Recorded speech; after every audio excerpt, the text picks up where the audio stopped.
G'day guys, welcome back to the Rugby League Guru podcast. Today we're going to go through another best 17 for 2023, and it is one of the more interesting sides coming into next season, the Melbourne Storm. I remember sitting here in the preseason of 2022 and myself, Timmy, Kempy, we said that the Melbourne Storm could have a disaster season and they could finish fifth maybe. And Matty, I'll bring you in now because that's almost exactly what fucking happened to this franchise, isn't it? Yeah, like to me, the Storm had a for the Storm, it was a shit year because let's not forget they were pretty decimated with injury, but they got knocked out week one of the finals, which for Melbourne, that we're just not used to that. We're used to them making prelims, grand finals, winning comps. So there is no way Craig Bellamy wouldn't think last year was incredibly disappointing. Mate, without a doubt. And I think that the Roosters 2021 season, what they did with all their injuries, kind of overshadowed this one. And I think if we didn't have that Roosters season, we'd be looking at this Melbourne Storm season going, oh my fucking God, the world was against them. Everything went wrong for them. Yeah. They still finished fifth. Yeah, I haven't thought of it like that, but that's a really good point because they still won heaps of games and they were still very competitive. And I don't know, Canberra have some magic down there and beat them in the finals. But I mean, I never really lost hope in the Storm. Oh, there was like a 3-week period where I did, when they lost, I think, 3 or 4 in a row. But when they came back from that, I thought, oh, they're still a team that, you know, could make a prelim, could make maybe a grand final. So, yeah, I definitely tipped the Storm in that week one game. Yeah, so did I. There was a period of time there where I was less than convinced, but, mate, they've just, over the last 15, 20 years, they've just pulled our pants down so many times that it's very hard not to back them in. And obviously, going out in finals week one by Melbourne Storm standards, very, very disappointing. As you said, Matty, they did play that Canberra Raiders side where they're one of those teams that they might not be the best side in the comp, but I think on a sudden death game, they're probably the last team you want to fucking play because they're so unpredictable. You don't know what you're going to get. The Canberra Raiders don't know what they're going to produce. Yeah. It's different every week. Yeah, it's and especially, I don't know what it is with Canberra and Melbourne because Canberra don't beat them in Canberra either. Yeah. They only beat them down in Melbourne. It's so weird. I'm just looking at Melbourne's record from last year. There was only one time in the whole year, and this, we know Melbourne to be like a consistent team. There was only one game where it wasn't a back-to-back win or a back-to-back loss. So in round 3, they lost one game, which was surrounded by 2 wins. The rest of the year, I'll run it through. So you had 2 wins, you had a loss. Then it was 6 wins in a row. Then it was 2 losses in a row. Then it was 3 wins in a row. Then it was 4 losses in a row. Then it was 4 wins in a row. Then it was 3 losses in a row. So just so up and down, which is just so irregular for Melbourne. Yeah, just all over the place. And I think the injury toll, like that's a successful team that got peppered with injuries, like that roller coaster. Yeah, 100%. And I think that outside of the injuries, Cameron Munster was in the headlines all year. Yeah. Felice Kafusi left. Jesse Bromwich left. Kenny Bromwich left. Brandon Smith left. Like a lot of headlines surrounding a lot of guys throughout the year that I think it caused a lot of disruption. And then, within those injuries, you obviously had Ryan Pappenhausen, who was their biggest loss by far and away. Yeah. Arguably, Christian Welch right up there, losing your main front rower. Those two were huge. But, mate, I think then after that, it was you guys, your Remus Smiths, your Ida these sort of guys, all these guys that they're not superstars, but when you take those out-and-out first graders out of the team, you have to bring someone else in. It got to the point where they had to get David Nofaluma to come down from the West Tigers just to fill in so they had guys to pick from. You had, Nick Meaney who arrived there as a utility. I mean, there was moments, the back end of the season, he was defending at 5'8". Like, in what world was that ever going to be Nick Meaney's job? They had so many things go against them, and in the midst of all that, they have got all these young guys that have got so much talent. The classic example is Jack Howarth, and Matty, I think the vast majority of teams would have seen Jack Howarth play probably 10 games last year. Yeah. But the Melbourne Storm, they understand the process and they understand that this young guy hasn't played against grown men all that at all up until this point. Left him in reserve in Queensland Cup. Let him really buy his time. He's one that I'm really excited about. I'm not sure if he's going to be in their first 17. I think a lot of people are assuming he'll walk in. But, mate, we spoke very briefly about what our 17 looks like, and we'll go through it in a minute. It's pretty stacked, isn't it, depth-wise? It's like they've got a lot of forwards with kind of similar ability. Yep. So like there's a couple of standouts like your Christian Welsh's and your Nelsons, and then obviously, you know, you got Tarek Sims coming. But then you got like a lot of guys who are like really, really good, but like no one's kind of better than the other type thing. Like, so it makes it really hard to pick mainly like the bench of this team. It's pretty much, mate, the starting pack picks itself, aside from one spot, which we'll talk about. Yeah. Then the bench, if you picked your best four, in my opinion, the next best four after that, there isn't much difference between those two benches. Well, I've got 10 names here for the bench. Yeah. And any of those 10 could be in there. Yeah, 100%. Quite so it's easily. very, very tough. Like this could be very wrong when we come to round one. Like, I'd love to look back at this after the preseason challenge, after 2 weeks of watching Melbourne play, to just see how right or wrong we are, and like see if we can guess the team even better coming to round one, because it's hard to get a gauge on it at the moment. Yeah, and there's obviously guys like Nelson, Christian Welsh, these sort of guys that are a step above. Yeah. Tarek Sims that are a step above when it comes to the forwards, and they'll be in the starting team. And if those guys get injured, they've got guys that can replace them. They've actually got about 10 guys that can replace them. Yeah. But there is a step down. They really need their top-tier elite forwards to stay fit this entire year, I think. Especially when you've had Jesse Bromwich, who I think is 3 or 4 games shy of 300, been one of their best props this decade. And then obviously his brother as well, Kenny, was probably I reckon they've kind of switched. Like Jesse was probably the big dog a few years ago, and then last few years Kenny's been ridiculously good on that edge. Like just adds another dimension to their attack. Those are 2 big losses as well. Huge losses, and and Kafusi obviously as well. Yeah, well, I was about to say, mate, I think losing Kafusi and Kenny Bromwich, I think their whole season depends on how they replace these guys. And it comes back to, you know, preseason day one on your edges. Normally you've had these 2 guys that have been there for 8 and 10 years. They've won comps, they've been in grand finals, they've done it all. And straight away you build guys around them. That now changes all of a sudden. And I think in attack it'll be big.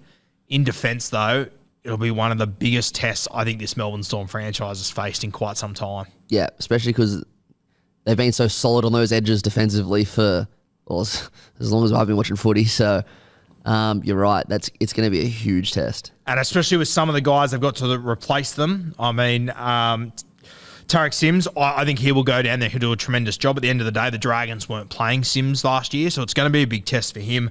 The other spot, that's definitely going to someone that isn't at the same level of a Sims, of a Kafusi, of one of these guys. So it's going to be a massive, massive test. They have, obviously, the thing that helps is they've got 2 superstar halves on either edge between Jerome Hughes and Cam Munn, so that'll go a long way. But I think defensively, that's going to be their biggest test. And this is what the Melbourne Storm, Matty, despite having your Smiths, your Slaters, your Munsters, your Hughes, your Pappenhauer, all these superstars for so long, their franchise has been built on defense. Oh, yeah. Mate, try being a South fan, going down to Melbourne and just not being able to crack that defence. It's a nightmare. It's like, oh, my God. It's, especially with Cameron Smith leading all that, like as a fan, and I don't know if, I'm sure other fans would agree, I think there's something a little different or a little extra satisfying about when your team beats Melbourne. And like, I don't know if it's because my team doesn't beat Melbourne often, but it's like a grand final every time like I go to watch my team play, and I'm sure other people agree, because it's so difficult. Like even every try you're riding it like it's an Origin game. Example, South beat them this year. They were so under strength, and I was so pumped. I was pumped like we won a finals game. So I think that's the case with a lot of people. Correct me if I'm wrong, but purely because they're such a hard team to crack. Yeah. And I think this year is going to be very interesting, because for the first time in a long time, I feel like when you talk about Premiership contenders every year for the last 15 years, the Melbourne Storm, they've been one of the top 3 teams. Yeah. I kind of feel like most people, and myself included, mate, I've got the Roosters and Penrith probably a tier above Melbourne. And I think there's a lot of people that probably have Cowboys and Sharks potentially a tier above them as well. So I'm sure that the Melbourne Storm, and Craig Bellamy in particular, I think they'll hear all of this. Yeah. And I wouldn't be surprised if it fuels a big fire down there in Melbourne, mate.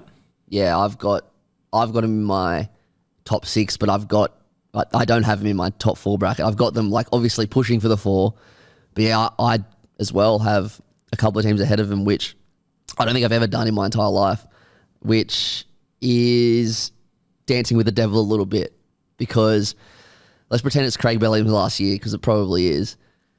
Like, I reckon that adds something as well. 100%. I reckon they. Just imagine how angry he would have been after that Raiders game. Just imagine how pissed off he would have been. Yeah, it's dancing with the devil a little bit. Try not putting Storm in your top 4, but I've got him in the top 6, pushing for a top 4. But I'm probably going to be wrong about that. Like, I wouldn't be shocked at all. And mate, I think that's the other layer with this side, Craig Bellamy. I think he's one of the greatest coaches of all time. There is no denying that whatsoever. But when you are talking about the greatest of all time, the best coaches, if Craig Bellamy retires after having a couple of years with a really good team without a premiership once Smith, Slater, Cronk retires, I think there's a question mark over where he sits above all these other coaches. And especially when you compare him to your Waynes, your Gibsons, these sort of guys. He obviously, if this is his last year, he's never going to achieve that back-to-back premiership as well, which I'm not completely buying it is his last year yet, to be honest with you. We'll see how it plays out. But I think that a premiership without one of those big 3, if he can bring in this next generation and win there, I think it elevates Craig Bellamy into another level for me. So I agree with that. I don't think I agree with if he doesn't win without them, then he's not in the same, like you probably have Bennett ahead of him. I have him now with like all of them in a room together on the same-ish level. But I definitely agree that if he can win a comp without the big 3, that definitely could elevate him. But I don't think, if he retires tomorrow, he's still tier 1 for me. Yeah, for sure. And he's still in that room. But at some point, people want to separate who's in that room and whatnot. Yeah, true. Look at the soccer right now. I know nothing about it. Yeah. No one's talking about Ronaldo. It's all about the guy on the top. And that's where I think that when you're picking apart these careers, people will start to go, okay, Craig went and coached Origin, wasn't overly successful. Craig lost these guys, didn't win a comp. I think that those questions mark will start to come in. And that's, once again, I think he's one of the greatest coaches of all time, but when you're talking about the top 0.1% of coaches ever, you have to nitpick a little bit. And I think that if he was to come out of that era and win another one with this new crop of players, I think it would go a long way as far as his career sits. And, yeah, fair. And I also just think being the competitor that Bellamy is, I think he would have that in his mind as well. Yeah. Yeah, fair enough. For sure. So very interesting. Very, very interesting. Let's get into this side, mate. The fullback, Ryan Pappenhausen, obviously a shocking injury last year, which funnily enough, I could be mistaken, but I'm pretty sure Pappy's season finished against the Canberra Raiders. Yeah, it was because it was Whiten who he clashed with. Whiten. And then only 10 odd weeks later or whatever it was, the Melbourne Storm, their season finished at the hands of the Canberra Raiders once again. Yeah. Pappy, a superstar in our game. I'm hoping he returns fully fit. We mentioned it with the Weekly Rubdown boys the other day that he signed up to play in this preseason cricket match. Yeah. If I was the Melbourne Storm, there's not a hope in hell I'd be letting him do anything other than fucking rugby league unless he was 100%. So good signs there. Yeah. Yeah, I actually thought the same thing. It's weird how that random Sydney Thunder cricket game put a lot of faith into, he must be good then. Yeah. So, yeah. I'm keen to see Pappy back. Oh, mate, 100%. And I really hope he gets to play some rep football at some point. But I am getting a little bit nervous because there are so many fucking stars in his position, and the 14 jersey is changing every day towards a hooker. You got a Jack White and you got a Matt Burton, all these sort of guys. So interesting for Pappy, a big couple of years coming up for him. The wings, Coates, he picks himself, obviously coming back from an injury that saw him miss the World Cup there. So Xavier Coates, he shits in. The other wing's a little bit more interesting. I've got 2 names written down here, Matty. I've got Meaney and Jennings. George Jennings, of course. Yeah. There are other guys in this squad. You've got, your Marion Seves, your Will Warbricks, a young guy there that I really like, but I think it has to be Meaney or Jennings. I'm kind of leaning towards Meaney just because of what he did last year in a number of positions. Who are you leaning towards for that other wing spot? Yeah.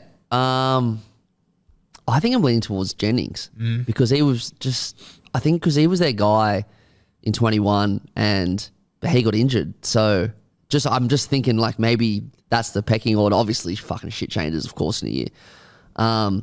It's pretty even for me. Like I'm not saying it with much confidence. I have Jennings here written first. I'm just going off like, because he's been there longer. He was their winger in 21. Yeah, I'll probably just have Jennings ahead, but yeah, could be either. Yeah, I'm not going to fight you on that one. Either one's a good option. Yeah. Meaney or Jennings, and whichever one you don't pick, great depth to have. Yeah. I think the centres pick themselves, mate. Justin Olam on the left-hand side. I think Remus Smith, he will return on the right. And I think Remus, that was a bigger injury 100% than what we anticipated. Yeah. I think it went very, very... It didn't really get spoken about that much, but they missed a good solid centre. And, yeah, they need him to stay injury-free this year because, like, if one of them get injured, who do you put in? Who do you put in then? Yeah, well, there's a lot of really decent options. Yeah. But I think you'll see the same as last year, that if one of them goes down, they are in a little bit of trouble. You've got Irema, you've got Olam, Will Warbrick, young guy there. You've also got the young fellow, which we'll talk about soon, Jack Howarth, who could shift out there if you wanted to. I think they see him more as a back rower now. Yeah. So plenty of options. Well. What's that? Seve as well. Yeah, Marion Seve as well. He's the other one. Yeah, so plenty of options. And then, I mean, we just spoke about one of Meaney or Jennings misses out as well. So I think outside backs, they have got coverage, but I think they need to keep that first choice back five in particular. The fullback, I think they need to keep him on the field if they're going to give it a real shake this year. Yeah. Halves, the two guys that are locked in for a few more years, Cam Munster and Jerome Hughes. Yep. These two pick themselves. Munster, would you say last year was a career year, Matty? He was fucking crazy last year. And like a lot of people picked it. Like I had him as my Dally M at the start of the year. Obviously he didn't win, but I just think after the off season from last year and like how he was going to take a year off drinking and all that, you kind of just had a feeling he was going to explode. I think, as you said earlier, did you say this earlier or did you say this on Bloke? I'm getting memory loss. That like Melbourne won't have all the headlines. Yeah. They won't have all the headlines this year. Like last year, obviously they had all the shit off the field that happened. At the start of this year, they had, Munster's contract dragged out forever. Now that that's all settled, I think Munster will be keen. Well, of course he'll be keen to, but I think Munster is in for a year just like last year. It's all about footy now. Yeah. Just super exciting. Hughesy, absolutely love this bloke. I think people get upset when we call him underrated still. I still think he is, to be perfectly honest with you. I think people look at him and they sort of undervalue. They look at him and go, he's a fullback that's playing halfback. He's handy. But I just think, mate, like if you didn't know he used to be a fullback, if you didn't know he transitioned to be a 7 very suddenly, I don't think you would ever question anything he does. Well, sometimes I forget that he's not a 7. Like I forget it all the time. So that just explains it. Yeah. For sure. I agree, mate. So the two halves, they pick themselves there. Gets a little bit more interesting as we get into the forward pack. Up front, Christian Welsh, he returns. Yep. I thought this was a massive, massive fucking loss for them. Was this in the preseason last year or round one? I think round 1. Very early days. Early days. Got sniped in front of the sticks there. Was it his Achilles or his ACL? Achilles, yeah. I've said ACL about 6 times. It's his Achilles. Yeah. Okay, yeah. He had one game last year, so. One game. Fuck, that's Devo. Yeah. So Devo for him. Tough loss. Christian Welsh, he returns. Also, when he got out, I was like, fuck, that's so good for the Blues because he's a huge reason that, when he plays Origin, like he's the hitman on Cleary. I remember in the preseason last year, we had a conversation on here about the next Queensland Maroons captain, and he was right in the conversation. Yeah. He was like top 2 or top 3 as options as far as Queensland captaincy goes. Fuck, it's probably out of him and Carrigan at this point. 100% it is. Yeah. In fact, it definitely is, isn't it? Yeah. I think so. Yeah. Yep. Gun to head, Matty. Christian Welsh, does he play Origin this year? Yeah, absolutely. Does he walk straight back in as a starting front row? Oh, 100%. Yep. 100%. Plays for Australia, plays Origin, 100%. You reckon he'll be a Kangaroos front row? Yeah. Interesting. I think he'll play Origin. I think it'll be interesting to see if he manages. It's a pretty big injury to come back from for front row. Yeah, that's true. Not young either. Yeah.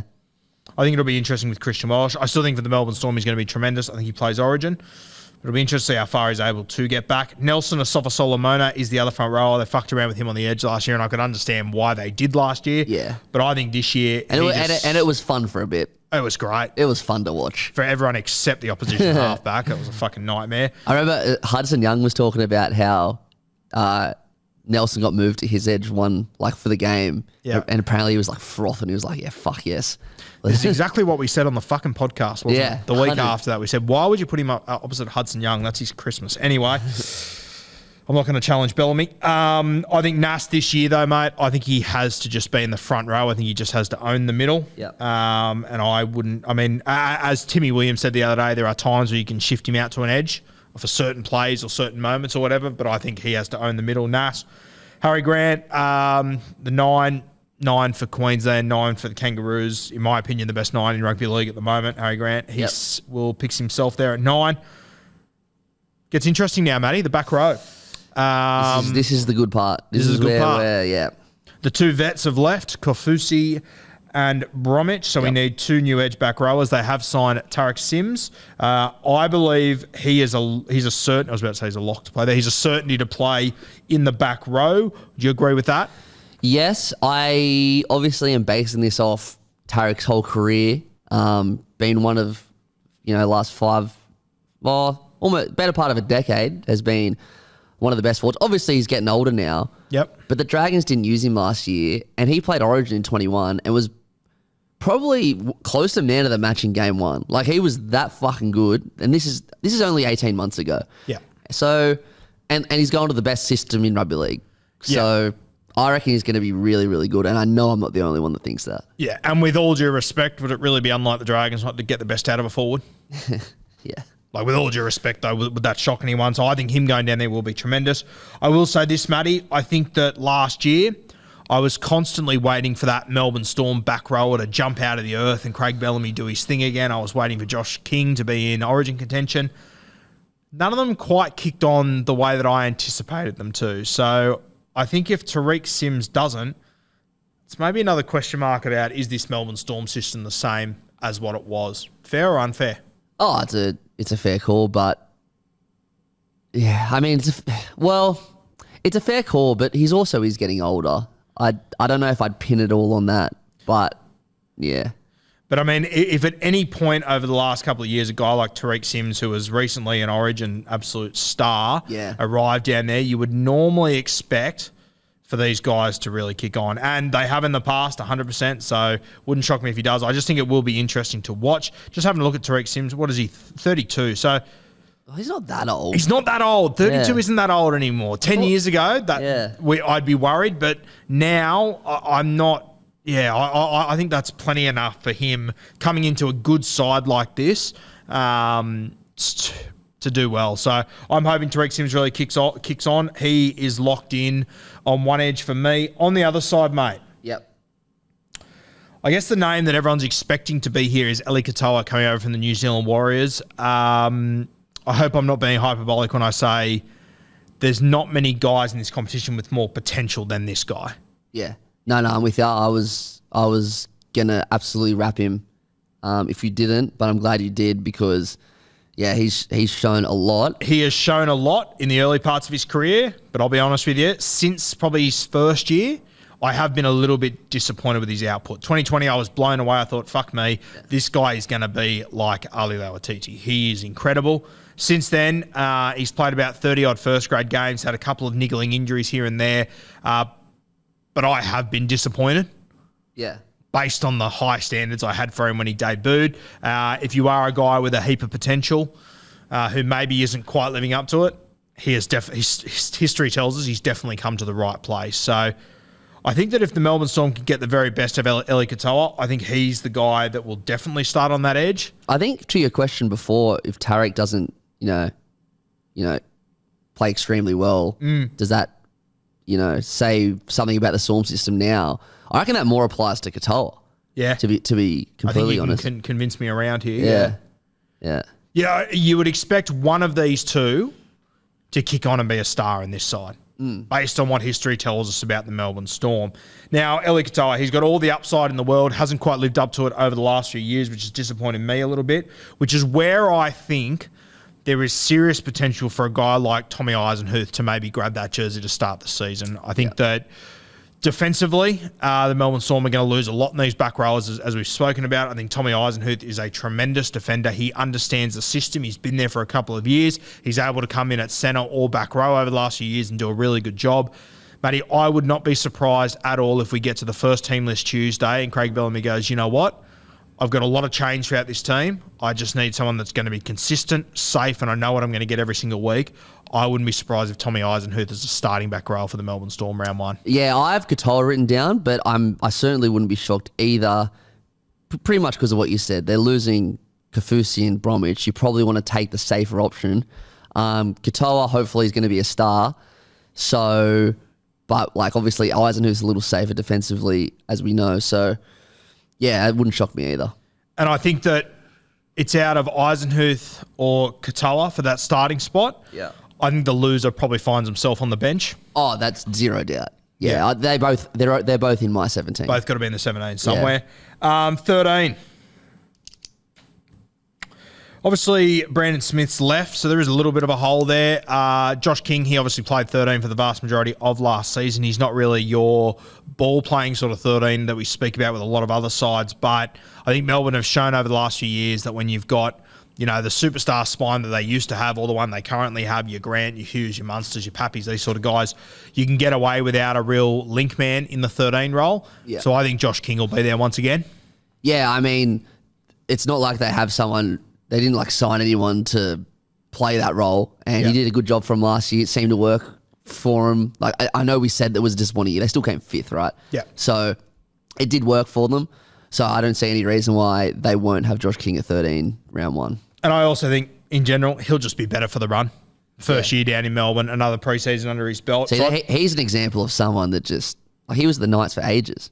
Yep. And this isn't nothing against the Knights, but just the Storm, they somehow just bring in fringies and turn them into regular NRL players. It's just insane. Yeah, and to be honest, I thought Josh King would be a little bit further ahead than what he is right now, but that's simply because of the high standards Melbourne have set before. Yeah. If Josh King went from Newcastle to any other club and had done what he did last year, we'd be blown away. I think as well, because it's such a high field when it comes to 13s at the moment. So our expectations for locks is Cam Murray, Isaiah Yeo, Victor Radley, etc. And then because King isn't like a ball player, we kind of, don't put him at that level. So I guess that might have something to do with it as well. Yeah, completely agree. But he will do the job that Craig Bellamy needs him to do in that role 100%.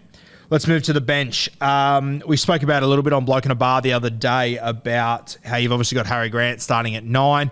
You have a look around rugby league at the moment. A lot of the big sides, a lot of the successful sides running with two hookers, whether it be the Panthers, both Origin teams, the Kangaroos, etc. So I do wonder if Harry Grant's going to be an 80-minute hooker all season. I do think that 14 should probably go to a Wishart there, Matty. I think he's the guy I would carry. He can cover a lot of positions, or just about every position in your back line, depending on where you want to move guys. I think he can also play a little bit of 9. He's a guy that you could also bring on to play a little bit of 13 in different points of the game if need be. I think Wishart would be my utility, Matty. Which direction are you going? Yeah, he'll be my pick. You've obviously got someone like Jaden Nikorima as well. I wonder if they'll throw in Pizzette like a couple of times a year, but if we're talking about the makeup of the 17, Wishart's my guy. He's extremely versatile. He can play a lot of positions. Yeah, so. Very versatile. And he's always been like that. I remember having his old man Rod on the podcast 2 years ago talking about how he can just about play fucking anything. And whatever you want him to play, he'll play it. So Wishart, he would be my utility. Now, Matty, as we get into the forwards on the bench, I think there is a world where they could run with 4 forwards on this bench. Oh, 100%. Yeah. If they decide to play Grant for 80, the problem is, though, none of these forwards that I can see, I mean, Howarth can play a little bit, Howarth can play in the centres, but, there's not really, someone who can cover halves and stuff. So... Yeah, I don't which know. is where and that's where I think that having a guy like Nick Meaney on the wing, I think that's where he could win out as well, because at least he can cover a few spots. But yeah, I think that if they have injuries in game in this squad, I think it will be hard to cover a few spots. Forwards on the bench, though, I've got a heap of names written down here, as I'm sure you do as well, mate. Yeah. I think the one that we can lock in is Kamakamitha. Oh, yep, for sure. I just think he has to be a bench forward there. They haven't got a stack of middles either, so I think he's the first picked. So I would go with Wishart, Kamakamitha, and then I think the loser of Katoa or Eisenhuth, whoever doesn't get that starting spot, I can see them coming onto the bench. Yep. Then I've got about 4 names written down here. First one, Tepai Moroa. He played a bit of footy last year. Obviously, he started at Parramatta, was meant to be the next big thing. Went over to the Waratahs for a little bit, came back to the Melbourne Storm. Another guy, he'll be better for his run with another preseason under his belt. Aaron Penne, he returns from the New Zealand Warriors. You all know how highly I think of this guy. I think he could be a real star, and I think he could be one of the underrated signings if he kicks on. Jack Howarth, our boy, been playing up there in Queensland Cup last year, gaining reps, gaining experience. He's on a 5-year deal. The Melbourne Storm hold him in a very high regard. So Jack Howarth, he's another option. The other one, mate, is Joe Chan, who's been a signing that's sort of flown under the radar. I spoke about him on Bloke the other day, coming over here from the Catalans. Obviously, his father, Alex Chan, he played at the Melbourne Storm 20-odd years ago in the early 2000s. I've heard big raps on him, and he's one that I think could jump out of the ground this year for the Melbourne Storm. I know a lot of people are talking about Howarth, as they should be. Just keep an eye on Joe Chan. The other one, mate, played a bit of footy last year, was Jordan Grant as well. Another one that could potentially earn a spot there. Matty, I've just thrown half of the Melbourne Storm squad at you there. Who'd be your 17? Who are you looking at? Or what are your options that are appealing? Well, I reckon it all depends on if they pick Wishart or go with 4 forwards on the bench, because Eisenhuth can play in the middle, but he's probably more edge. And then you got Kamakamitha. If you got Wishart, I'd probably be more inclined to throw in another middle there. Yep. Probably Penne. But fuck, I'm just picking a name pretty much. But then you leave Howarth out, which I wouldn't have expected myself to be saying that coming into this podcast. But there is a good chance. But you also wouldn't have anticipated him not to play a single game last year. Well, that's true, yeah. That's true. I'm in the same boat. Yeah. I think that they will play a 14, like a Wishart or someone, because King isn't a ball player. I just think they just need something extra somewhere. So I think they will go with Wishart. And for that reason, I'll probably go Penne, but fuck, take your pick. Who would you pick? I'd go Penne as well, mate. I just think that, and you know what? I think it could be Katoa, Eisenhuth, or Howarth as the other one. I would throw him in there to potentially, but I just think they need 2 middles on the bench. So Kamakamitha and Penne. Yeah. I think I would definitely have those 2. Then I'd have an edge guy, which could be Katoa, Eisenhuth, Howarth. Don't rule out this Joe Chan just yet as well. You've still got other guys like, I can never pronounce his name, Trent Leroux. Oh, I was actually thinking if I have to say his name, I'm gonna throw to you. Yeah, I'm not sure. You got him, and then Alec McDonald as well, who he looked pretty good last year as well. So as much as it isn't a squad of absolute superstars in depth, you got a lot of guys there who can play at first grade level well and truly, who will come in and all will be looking to hold on to their spot. So there's good competition in that pack. Despite only having a few stars, I just think that Craig Bellamy, we know what he's done in the past. We know what he can do. I just think if you've got a competitive pack like this, we've got a list here of all their forwards, mate, and there's 11 or 12 of them. I can see every single one of them playing first grade this year. Well, that was going to be my next question. Do you anticipate, especially in the first, say, 8 to 10 weeks, a little bit of in and out rotation with these forwards? Maybe not the starters, but just maybe the last couple of positions on the bench? Potentially. But is that on brand for Craig Bellamy? That's my other question. Probably not. But I don't know. They're all. I mean, if they're stacking up W's, then no. Oh, then fuck no. Yeah. But if they're a little bit all over the place, then I can see where you're coming from 100%, because there isn't, for the vast majority of sides that we've done this for, there is a pretty obvious sort of 17 that you would go for. There might be 1 or 2 spots. There might be 1 or 2 guys that are in question. But when I look at this side, especially this bench and this back row, it could go so many different ways, Matty. You might be right. Yeah, I think we'll. As I said, I don't know if I said this on camera or off camera, but I'm so keen to see the trials for Storm. Like, they're one of my teams that I really can't wait to watch in this preseason challenge thing. And when you have a look, once you get past that preseason, round one, I think the Melbourne Storm, I think they've won their last 22 round one games in a row or something. It's something unbelievable. They play Parramatta round one, so that's their first game without Reid Marnie, their first game without Isaiah Papali'i. Ryan Madison, as we know, will not be featuring in that one as well. So the Melbourne Storm, as much as it's at CommBank, it's not ideal. It's not a bad time to play this Parramatta side, in my opinion. Yeah, round agree. 2, take the Canterbury Bulldogs, who are new look as well. They invite them down to Amy Park, which will be a big test. Round 3, they play the Titans, who I think improve, but a Saturday 3 p.m. game for this Melbourne Storm side. I like them there. The week after that, they invite the Tigers down to Amy Park. Then they've got South Sydney, Roosters, Manly. So I think the first 4 weeks, I can see a world where the Melbourne Storm, at worst, are probably 3-1. I think they could be 4-0 after 4 weeks, Matty. Yep, I totally agree. I'm just looking at their draw now as well. Yeah, I think if Storm versus Eels round 1 was at Amy Park, I'd already tip Melbourne. I'd probably still tip Melbourne, as you said, like for all those reasons. Probably a good time to play the Eels, but you're right, like Doggies, Titans, Tigers, South, Roosters, Manly, Warriors, bye, then Magic round. Like it's a good start to the year for a team that's not going to say rebuilt. Well, I mean, they're rebuilding around their elite spine, so. Yeah, it's a good start to the year for them. Now, as you said, as a Bunnies fan, you don't love playing the Melbourne Storm. You don't have a great record against them. You play them in round... What's that? It's not a great record. It's a fucking shit. It's a 0 down in Melbourne. Does it make you nervous that you play them in round 5 and then you play them 5 weeks later after a Melbourne Storm bye, so you give Craig Bellamy 2 weeks to watch her? Shout out to the Storm for taking their home game to us to Magic round, so we don't have to go to Melbourne this year. That helps. Yeah. I'm actually spewing because... You got the good draw, mate. You know what? It's the fucking one time I actually wanted to play Melbourne because my girlfriend's from there. So I was going to take... We're going to go to the game down there and going to take a little brother down, but they're not playing there. So the one time I actually want to play there, they're not playing there. But anyway, back to your point.